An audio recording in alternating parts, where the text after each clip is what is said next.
tudo bem com vocês? Estou de volta, professor Emerson, para nós trabalharmos o quê?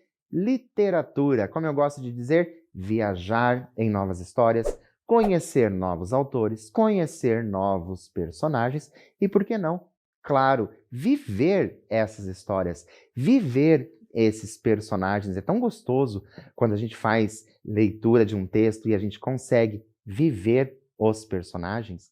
Para nós iniciarmos, eu te convido para nós conversarmos um pouco. Você é uma pessoa curiosa? Sim ou não? Tá? Só essa resposta, sim ou não? Você tem curiosidade sobre as coisas? Conhece alguém que seja curioso? Caso você não seja essa pessoa curiosa, conhece alguém que seja?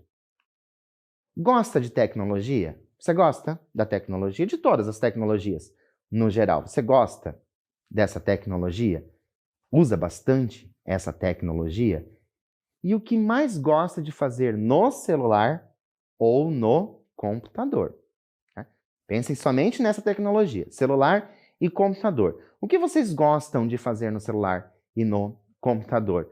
Vou dar um tempinho para você listar pelo menos 3 coisas que você gosta de fazer no celular ou no computador e eu já volto para a gente começar.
E como vocês me conhecem, vocês já sabem que eu sou curioso, portanto eu fico curioso em saber o que vocês mais gostam de fazer aí no celular ou no computador. E interessante que a gente pode, né, utilizar a nossa curiosidade aí na tecnologia. Eu posso tirar algumas dúvidas, posso conhecer muitas coisas usando ali o celular ou mesmo o computador. Falado isso, nós vamos para onde? Nós vamos conhecer o nosso autor de hoje. Então, já sei que se trata de um autor.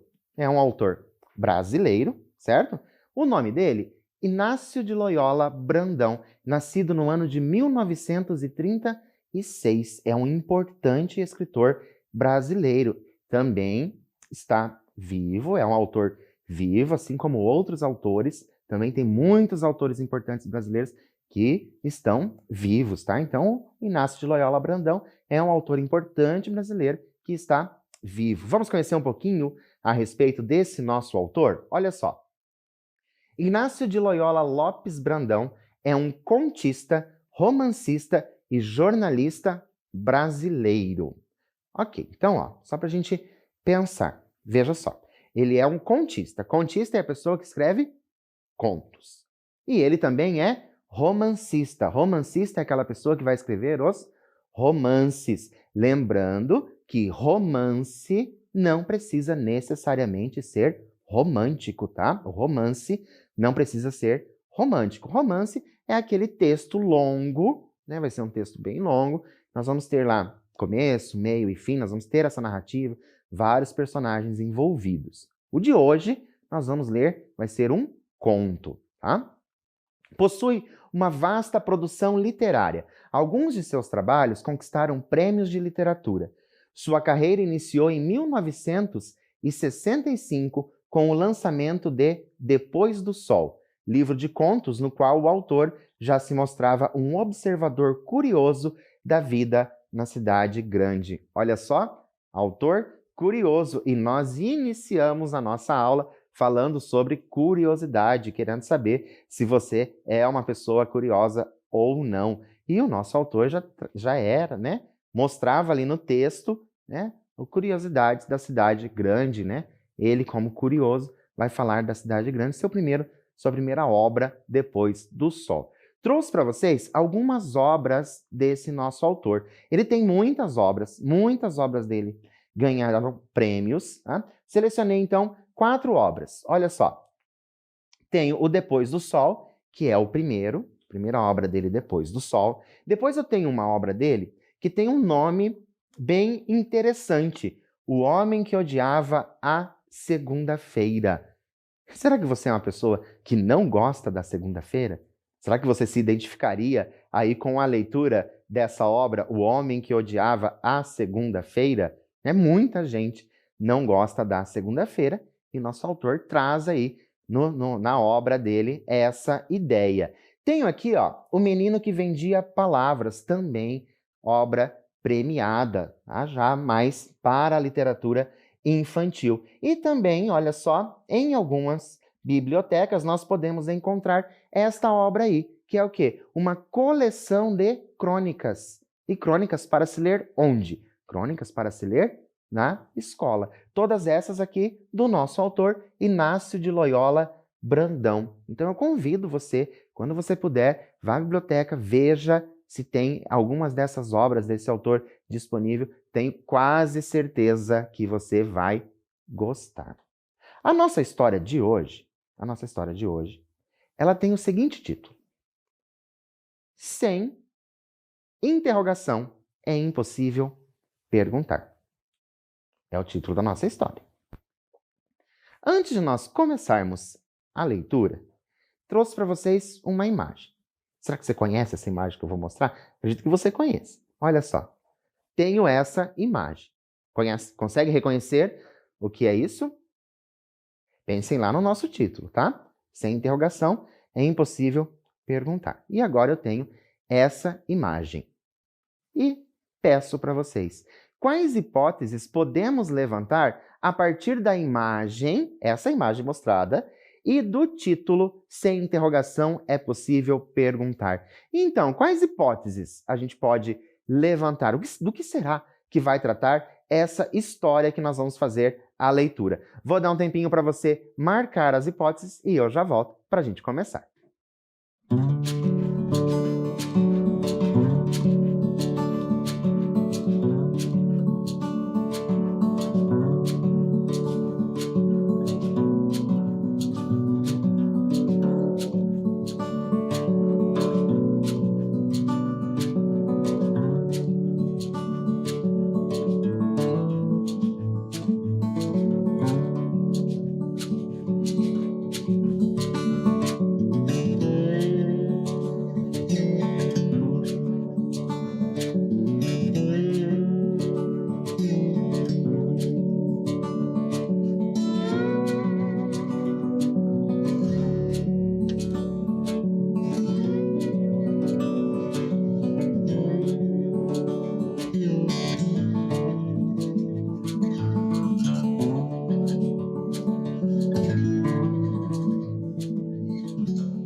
Então, o que será que aquela imagem, aquele teclado tem a ver, né? É um teclado de computador. O que será que aquele teclado tem a ver com o título dessa história? Sem interrogação é impossível perguntar. Vamos descobrir? Então, vamos começar a leitura do nosso texto. Olha só.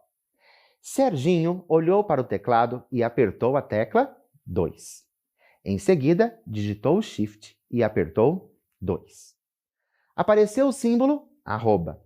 O que será isso? Depois, ele apertou o Shift e o símbolo mais surgiu no monitor. Serginho ria. Divertia-se com a novidade. Se não apertasse a tecla Shift, em lugar do mais apareceria o sinal igual. O que será que queria dizer? Que o mais e o igual são iguais dependendo da tecla Shift? Se quisesse o 5, bastava apertar a tecla 5. No entanto, ao apertar o Shift junto com o 5, o que apareceu na tela foi um símbolo engraçado. Esse símbolo aí, o porcento. Perguntou e o pai explicou que era porcentagem. O que quer dizer porcentagem? O pai ficou calado uns minutos. Veja, você tem o número 100, mas deseja apenas 10% de 100. Ou seja, você deseja apenas 10. Por que vou querer 10% de 100? Era uma boa pergunta. O pai ficou de responder no dia seguinte. Estava atrasado para o trabalho. Agora a gente vai pensar um pouquinho. Além do atraso para o trabalho, porque o pai disse que estava atrasado, quais outros motivos ou qual outro motivo poderia ter levado o pai a não responder a dúvida de Serginho? Porque o pai não respondeu. Ele não respondeu a dúvida, respondeu só ali que significava o porcentagem, mas não respondeu a dúvida sobre o que era a porcentagem. Qual outro motivo poderia ser, além de estar atrasado para o trabalho? Eu vou dar um tempo para você responder e eu já volto.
Então, o que vocês acham que pode ter acontecido para o pai não ter respondido? Já aconteceu isso com você?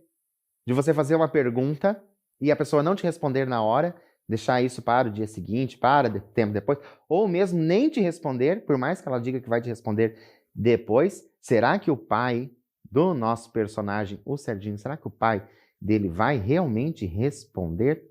Olha só, vamos continuar a nossa história para a gente saber, porque esse Serginho, nosso personagem, vocês já perceberam que é uma pessoa bem curiosa.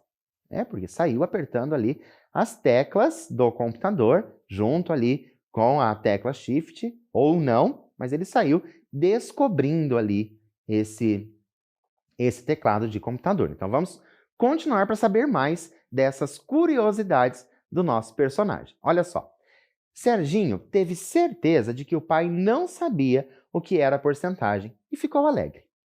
Tão bom descobrir que o pai da gente não sabe todas as coisas do mundo. Assim, fica igual a gente. Havia meninos cujos pais sabiam tudo, faziam tudo, podiam tudo. Eram meninos chatos, pentelhos, pareciam os pais. Ou será que eram mentirosos? Todavia, Serginho não estava preocupado com nada disso. Tinha descoberto as mágicas do teclado, as estranhezas que podia fazer com ele. Eu chamo a atenção de vocês para esta parte do texto, que é bem interessante quando ele vai falando dos pais dos amigos, que os pais dos amigos fazem tudo, sabem tudo, fazem e acontecem. Mas depois, ele mesmo, o nosso personagem, ele já reflete, ele já pensa, Ou será que eram mentirosos? Será que os pais desses outros meninos ali que ele conhecia, será que os pais eram realmente tudo aquilo? Faziam realmente todas aquelas coisas? Será? Olha só, vamos, pensar, porque a gente sabe que tem bastante gente que conta aí muita vantagem e acaba não tendo essas vantagens. E o nosso Serginho, tão criança, porque a gente já percebeu que ele é criança, bem pequena, tão criança já se questionava se era verdade ou não aquilo que contava para eles. Mas, como ele está descobrindo ali a mágica dos teclados, do teclado de computador, nós vamos continuar a história. Ao apertar o Shift e o 3, surgia uma gradinha, assim. Então, marquei aqui em vermelho para vocês. Já viram? Tenho certeza que você conhece esse símbolo, mas eu tenho uma pergunta para você. qual nome você dá para esse símbolo? Você já viu esse símbolo, tenho quase certeza que você já conhece esse símbolo, mas a minha pergunta é, qual nome você dá para este símbolo? Vou dar um tempinho para você escrever, ou se você não souber o nome, dar tempo de você pesquisar e eu já volto.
Então, deu tempo de você marcar aí como você chama, né? Qual o nome que você dá para esse símbolo, ou você teve que pesquisar. Vou falar para vocês a seguinte coisa. Esse símbolo possui inúmeros nomes. Inúmeros. Vários mesmos. Depende muito de onde ele está sendo utilizado. Porque esse símbolo ele é utilizado em muitos lugares. Em muitos campos ele é utilizado. Hoje em dia, ele é muito conhecido como o símbolo hashtag.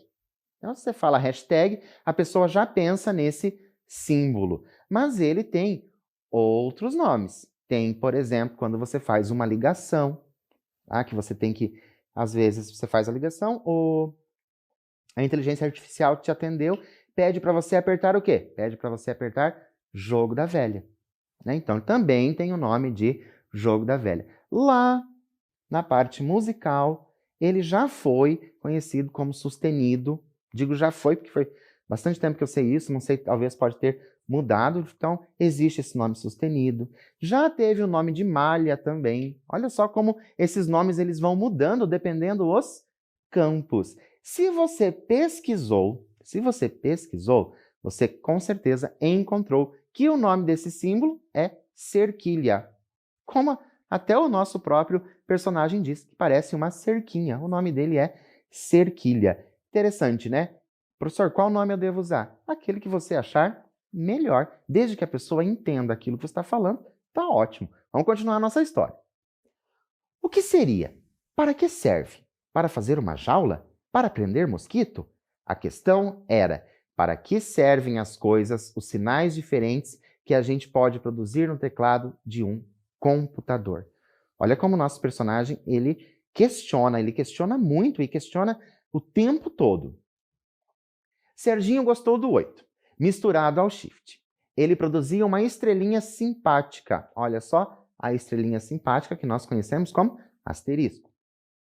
Aproveitou, fez um monte, uma linha inteira e saiu então o nosso personagem digitando ali o asterisco. Fez uma linha inteira de asterisco.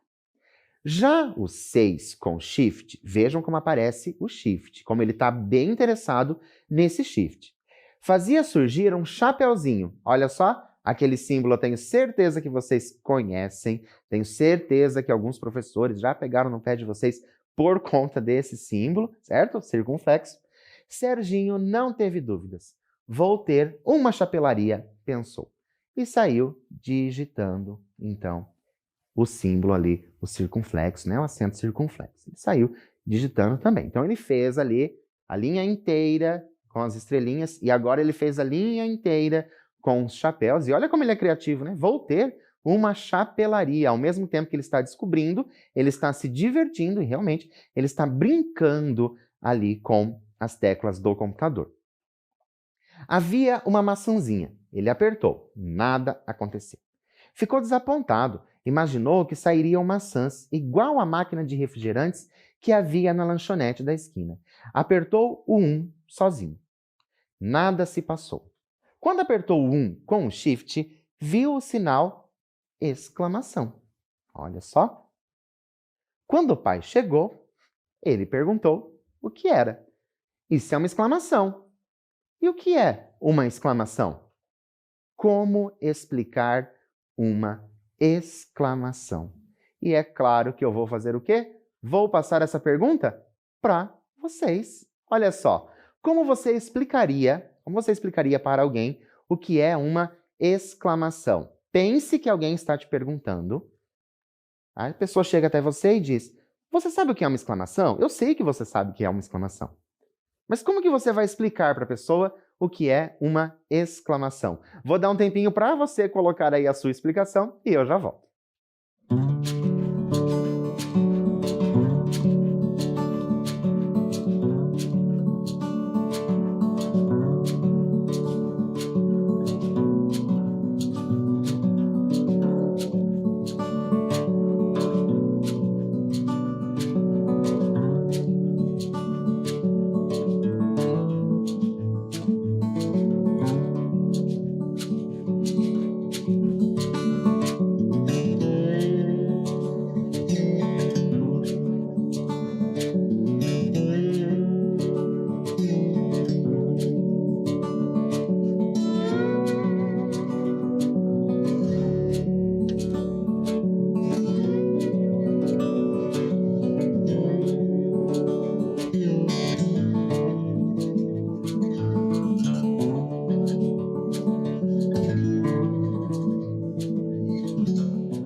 Então, conseguiram explicar o que é uma exclamação?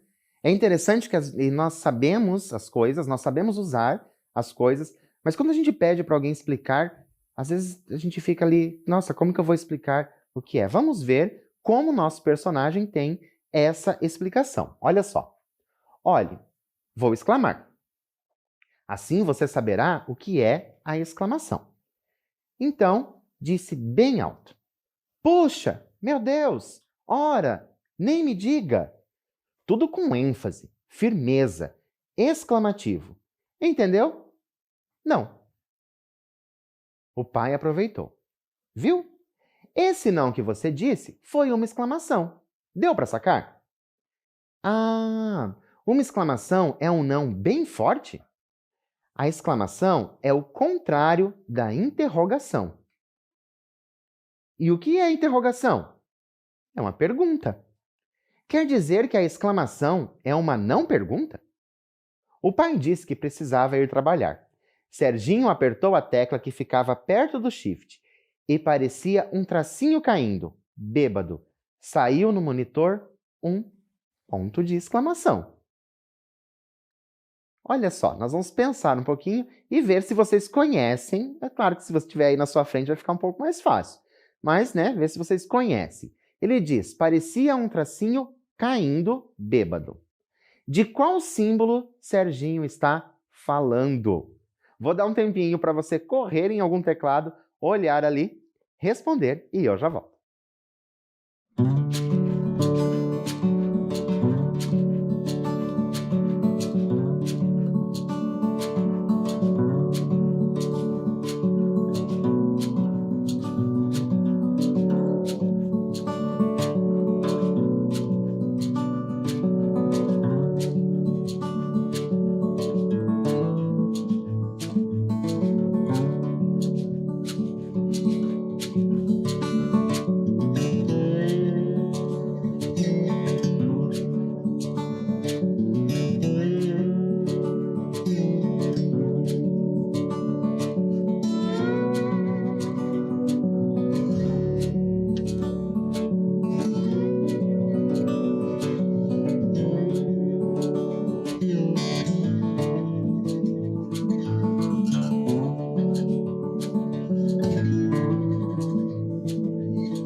Então, conseguiram descobrir aí? Precisaram olhar? Você sabia? Você lembrava?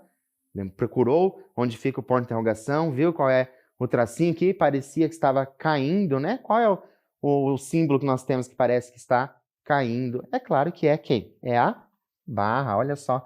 E ele realmente tem razão, né? Parece que está ali torto, já caindo. Mas vamos continuar a nossa história para ver onde essas descobertas do Serginho vão acabar. Olha só. O que é esse pauzinho torto? Pensou. Parece um corcunda. O irmão mais velho, de 17 anos, passou com o skate nas mãos. Sabe o que é isso, Ciro? Sei. Uma interrogação. Apesar de brigar muito com o irmão, Serginho gostava dele, admirava, ficou feliz e ia saber o que é uma interrogação. O que é interrogação? Sabe, é a coisa que você precisa quando vai fazer uma pergunta. Sem ela, você não pode perguntar. Ninguém vai saber, que é pergunta. E a exclamação? É quando você exclama. E quando exclama? Quando você diz, puxa! Puxa! Tão fácil! Serginho tremeu. Que maravilha! Coisa mais incrível! Se não existisse o ponto de interrogação, ninguém poderia perguntar. Como viver sem perguntar? Todo mundo sabe que para ter o sinal interrogação é preciso apertar o shift e o tracinho caindo. Ciro saiu. Estava atrasado, deixando o Serginho intrigado. E olha só para o nosso personagem Serginho, que é uma pessoa que gosta muito de fazer perguntas.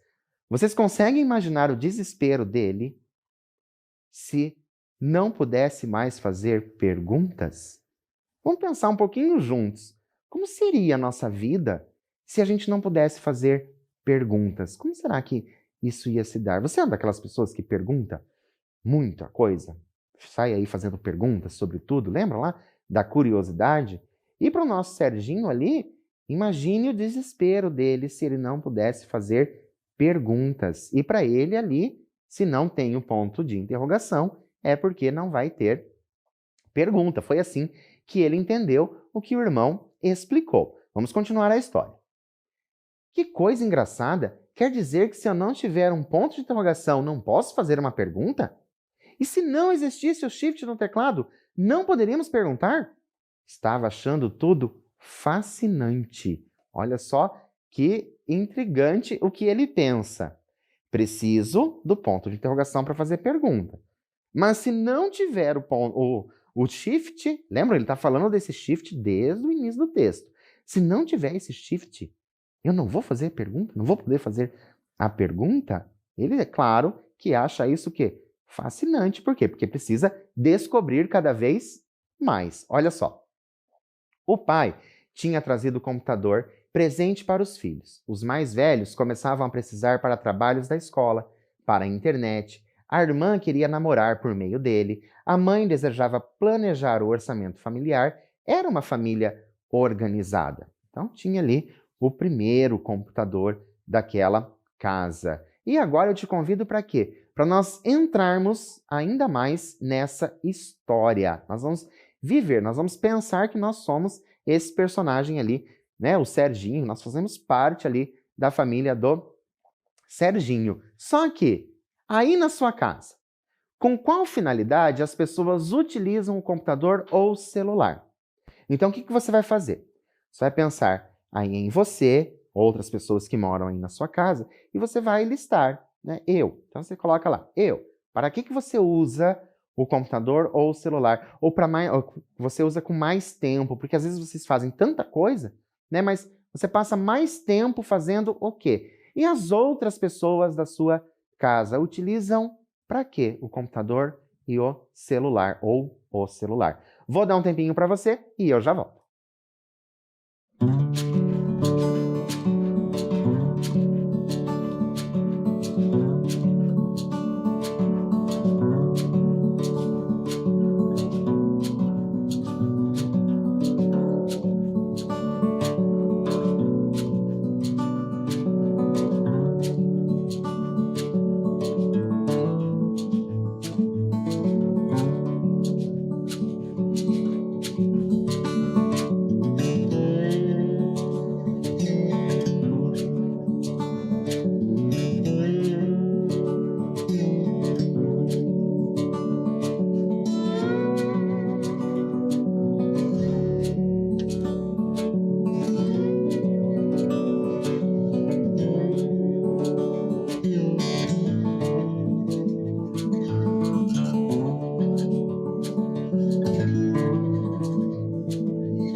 Então, conseguiram fazer aí essa lista do que as pessoas usam, como que as pessoas utilizam essas tecnologias aí na casa de vocês? Cada pessoa utiliza com mais tempo para alguma coisa. Mas é interessante a gente fazer essa lista, até mesmo para ver, eu estou passando tanto tempo, será fazendo o quê? Será que eu passo mais tempo jogando? Será que eu passo mais tempo pesquisando? Será que eu passo mais tempo conversando? É interessante de vez em quando a gente parar e pensar como nós estamos fazendo o uso dessas tecnologias, porque lá na casa do Serginho, cada um usava para uma coisa. Trabalhos, a irmã já queria namorar, a mãe fazia todo o planejamento e assim por diante. Como vocês me conhecem, vocês sabem que eu fico curioso para saber como que vocês utilizam essa tecnologia. Vocês aí de casa e também as pessoas que moram com vocês. Vamos continuar a nossa história. Olha lá. O computador tinha chegado na noite anterior e Serginho, desde manhã, estava tentando decifrar mistérios. Era divertido, complicado. Acima de tudo, mágico. Ele podia digitar uma letra, ainda que não soubesse que a palavra era digitar, e colocá-la fechada dentro de duas cercas. Aí nós temos o parênteses e o número 8. Podia criar um mundo de estrelas, de mais, de chapéus. Não sabia ainda o que fazer com tudo, mas descobriria. Teria de ser sozinho. O pai mostrava não ter paciência. Ou talvez não soubesse, porque o computador parecia remeter a coisas da vida que não tinham explicações fáceis. Olha que interessante isso, tá? O computador, né? Olha lá, parecia remeter a coisas da vida que não tinham explicações fáceis. Agora a gente vai pensar um pouco. Nós vamos pensar bastante. Olha só, para você, quais coisas da vida não possuem explicações fáceis? Hoje em dia, nós temos lá, né? Às vezes você tem uma dúvida, o que você faz quando você tem a dúvida? Você digita lá no computador ou no celular e aparece ali inúmeros sites falando sobre aquilo que você quer saber. Só que, quais coisas, né, não possuem essas explicações fáceis ou quais delas você não vai achar ali tão facilmente no computador? Vou dar um tempinho e eu já volto.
Então, conseguiram colocar aí, pensar em quais coisas da vida não possuem explicações fáceis? Confesso para vocês que são muitas coisas da vida que não possuem explicações fáceis, não é mesmo? Imagino que você deva ter conseguido colocar aí algumas dessas coisas que não possuem essas explicações tão facilmente e muitas delas a gente nem encontra como resposta ali quando a gente procura no computador. Mas vamos continuar a nossa história, porque o Serginho, ele está cada vez mais empolgado nessa descoberta ali do teclado. E percebam que ele não está se importando muito com para que serve. Ele só quer ir descobrindo. Então, vamos continuar. O que é a vida? Por que não se vê o ar? Quando nasceram as estrelas? Por que a água molha? Por que o número 7 é o 7 e não o 8? E o 9 é o 9 e não o 2? Como a voz vem pelo telefone, de acordo com o nosso Serginho, o nosso personagem, estas são algumas perguntas que não possuem explicações fáceis, né? Principalmente, olha a confusão que ele vai fazendo lá no final. Ele pergunta até o porquê o número 7 se chama 7. Por que o 7 não é outro número, não tem outro nome? Então ele vai fazendo essas perguntas e confesso para vocês que se a gente for parar para pensar ali, para tentar entrar nessa mente do Serginho, a gente percebe que sim, são perguntas com explicações ali dificílimas, né? Como, por exemplo, por que a água molha? Já pensaram sobre isso? Já pensaram sobre essas questões? E o Serginho, tão criança, já está pensando sobre essas questões. Então, vamos continuar. Serginho estava descobrindo que a vida e o computador abrigam coisas que os adultos não sabem, não conhecem, não explicam.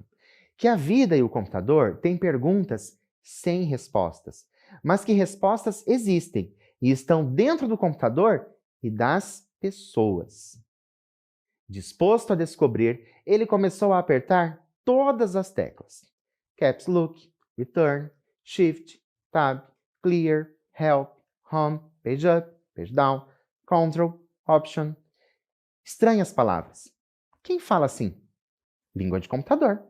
Encheu o monitor de números, símbolos, signos, letras. E aí viu uma tecla Delete. Apertou. Tudo sumiu. Ficou branco. O computador tinha engolido suas coisas de volta, mas estava pronto a devolver. Devolver seus mistérios, sua mágica, o encantamento do Shift, essa tecla solitária que produz tanta diferença. E assim a gente termina esse nosso conto sem interrogação. É impossível perguntar. Gostaram? Foi assim que você imaginou que poderia acontecer? Aquela ligação com aquela imagem que nós vimos lá no início da aula? Você pensou em alguma coisa com o teclado de computador? Você é dessas pessoas que saem aí apertando e descobrindo as funções das teclas? Você precisa ensinar para alguém aí da sua casa essas funções? Todos vocês sabem como que é esse relacionamento de vocês com essa tecnologia.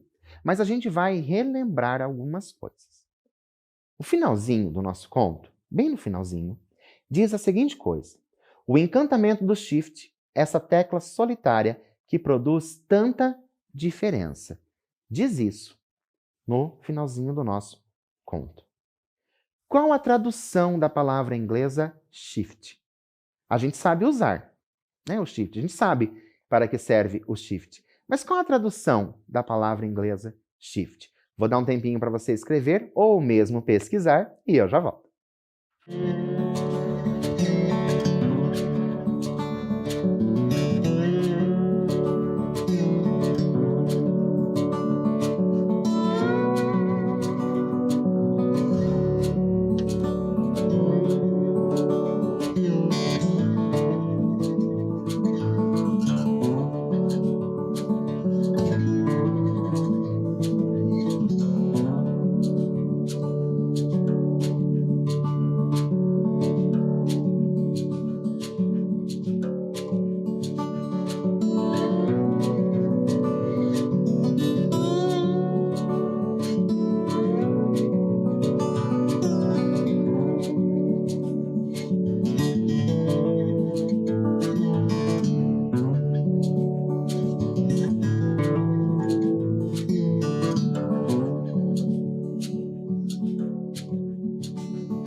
Então, sabia a resposta de memória ou você teve que pesquisar, né, o significado dessa palavra, a tradução dessa palavra shift? Eu trouxe para vocês, então, ó, tradução da palavra. Então, eu coloquei lá no computador, vejam só que é uma imagem tirada do computador. Coloquei em inglês o shift, aparece ali o mudança, a mudança. E agora a gente vai refletir, já que a gente já sabe o que significa, a gente já viu, a gente já percebeu que desde o início do texto ele vem falando muito desse shift. Eu até chamei atenção em algumas vezes para esse shift que ele vinha se repetindo. Por quê? Porque nós vamos refletir um pouco agora.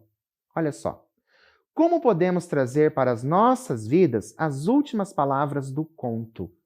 O mesmo trecho, o encantamento do shift, essa tecla solitária que produz tanta diferença. Como a gente consegue trazer isso para a nossa vida? Vou dar um tempinho para você refletir e eu já volto.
Então, conseguiram refletir a esse respeito, em trazer para a nossa vida, trazer aquilo que nós lemos para a nossa vida, porque quando a gente pensa, né, ali na tradução da palavra shift, olha só, o encantamento da mudança. O encantamento da mudança produz o quê? Muita diferença. Concordam comigo que esse encantamento da mudança, você mudar ali, às vezes, seus pensamentos, traz, sim, ali, muita diferença para a vida. Então, eu trouxe para vocês também uma dica de leitura. Nós falamos a respeito do nosso autor, o Inácio, certo? Inácio de Loyola Brandão, e eu trouxe esse livro que é bem contemporâneo, que olha só, Não Verás País Nenhum. Chama a atenção de vocês para esta capa do livro. Olha como é interessante essa capa do livro, como ele traz, né, ali se remetendo à seca, e nós temos ali também, né, o mapa do Brasil ali rachado. Então é bem interessante essa capa que já nos faz pensar em muita coisa. Olha só, por que eu trouxe isso para vocês como dica de leitura?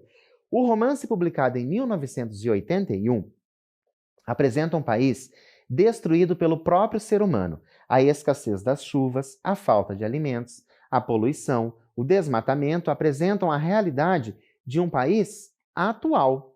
O autor traz em sua obra seres humanos desconfigurados por conta de experiências nucleares. Olha só, então nós temos essa obra, é um romance, lembram lá no início? Já tinha dito que ele era também um romancista, mas que eu falei para vocês não misturarem romance com romântico. Olha só, essa obra, nós temos o quê? Nós temos um romance de ficção. Não verás país nenhum. Fica a dica para vocês de leitura. Eu espero, sinceramente, que vocês tenham gostado do texto de hoje, tenham se divertido com a história do Serginho, e espero também que você se torne essa pessoa curiosa e ir descobrindo as coisas aos poucos, ir fazendo as suas tentativas e descobertas. Por hoje eu fico por aqui, mas é claro, eu volto na nossa próxima aula. Até lá!